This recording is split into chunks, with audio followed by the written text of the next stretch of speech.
Welcome to Devasena అభిరుచులు. ఈరోజు మనము మెంతం కూరతో చట్నీ చేసుకుందామండి. మెంతం కూర పచ్చిమిర్చితో చట్నీ చాలా టేస్టీగా ఉంటుంది. ఇది చాలా బాగుంటుంది. వేడివేడి అన్నంలోకి కానీ, దోశలోకి కానీ, లేదు ఇడ్లీలోకి, దేంట్లోకైనా చాలా బాగుంటుందండి. లైక్ చేయండి, షేర్ చేయండి, సబ్స్క్రైబ్ చేయండి. కొత్తగా మా ఛానల్ చూసే వాళ్ళు ఎవరైనా ఉంటే సబ్స్క్రైబ్ చేసుకోవడం మర్చిపోవద్దండి ప్లీజ్. చూడండి ఎంత మంచిగా ఉందో, అసలు మంచి కలర్ఫుల్గా ఉంది చట్నీ. ఈ విధంగా చేసి పెట్టుకున్నామంటే మనకి ఇది వారం రోజులు కూడా నిల్వ ఉంటుందండి. ఇది వారం రోజులు స్టోర్ చేసి పెట్టుకోవచ్చు, మనం ఎక్కడికి పోదు. మెంతం కూర షుగర్ వాళ్ళు బాగా తింటారండి. మెంతం కూర ఎవరు తిన్నా మంచిదే, కానీ షుగర్ వాళ్ళకి మరీ మంచిది ఇది. ఇప్పుడు మనం ఎలా చేయాలో చూద్దామండి. ముందుగా మనం మెంతం కూర తీసుకొచ్చుకొని ఒలుచుకొని పక్కకు పెట్టుకోవాలి. మెంతం కూర, పచ్చిమిర్చి, ఎండుమిరపకాయలు ఒక 4-5, అలాగే టమాటాలు ఒక 6 టమాటాలు. మీరు తీసుకునే మెంతం కూర బట్టి చేసుకోవాలండి. ఇది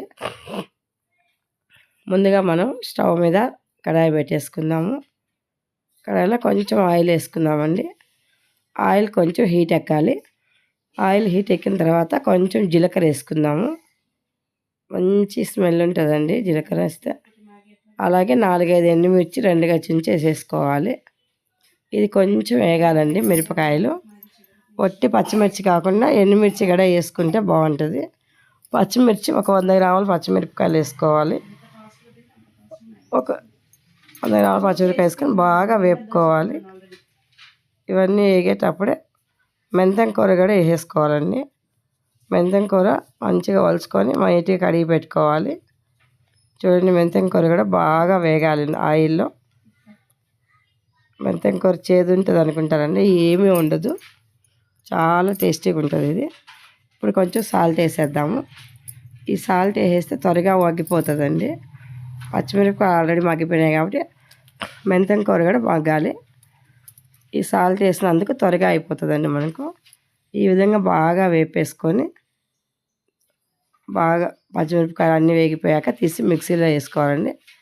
బాగా చల్లారిన తర్వాత మిక్సీ పట్టుకోవాలి. ఇప్పుడు మనం అదే బాండీలో సన్నగా తరిగిన టమాటాలు ఒక 6 టమాటాలు వేసుకున్నామండి. ఈ విధంగా సన్నగా తరిగి వేసేసుకోవాలి. ఇందులోనే కొంచెం చింతపండు వేసుకోవాలండి. ఒక చిన్న ఉసిరికాయ అంత చింతపండు వేస్తే చాలు, ఎక్కువ అవసరం లేదు. ఈ విధంగా వేసేసుకోవాలి. ఇది కూడా బాగా ఉడికేటట్టు మూత పెట్టేస్తే త్వరగా ఉడికిపోతుందండి. ఈ టమాటా అనేది బాగా మెత్తబడాలి.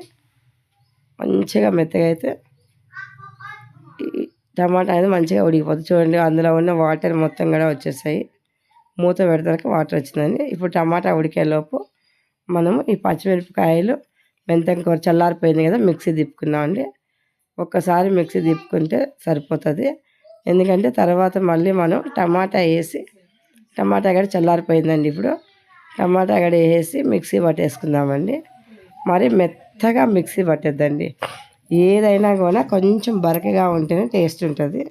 మరి గంధంలాగా చేస్తే బాగుండదు. చూడండి, చట్నీ మంచిగా మిక్సీ పట్టేసాము చాలండి, ఎందుకంటే ఎక్కువ పట్టాల్సిన అవసరం లేదు. ఇప్పుడు ఇదంతా కూడా ఒక బౌల్లో తీసి పెట్టేసుకుందాము. చూడండి, ఈ విధంగా మంచిగా అక్కడక్కడ టమాటాలు, మెంతం కూర కనిపిస్తూ ఉంది కదండి. చాలా బాగుంటుందండి, చాలా టేస్టీ అయిన చట్నీ.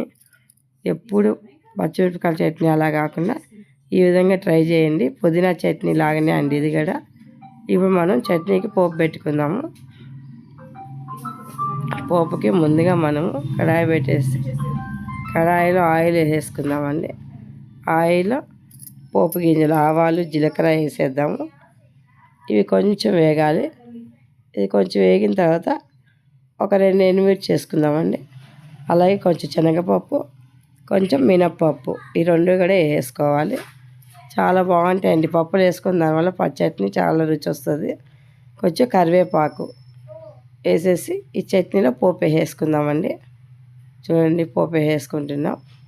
ఇప్పుడు ఈ పోపు అంతా కూడా ఈ చట్నీలో కలిసేటట్టు బాగా కలుపుకోవాలండి. నిదానంగా నీట్గా కలుపుకోవాలి.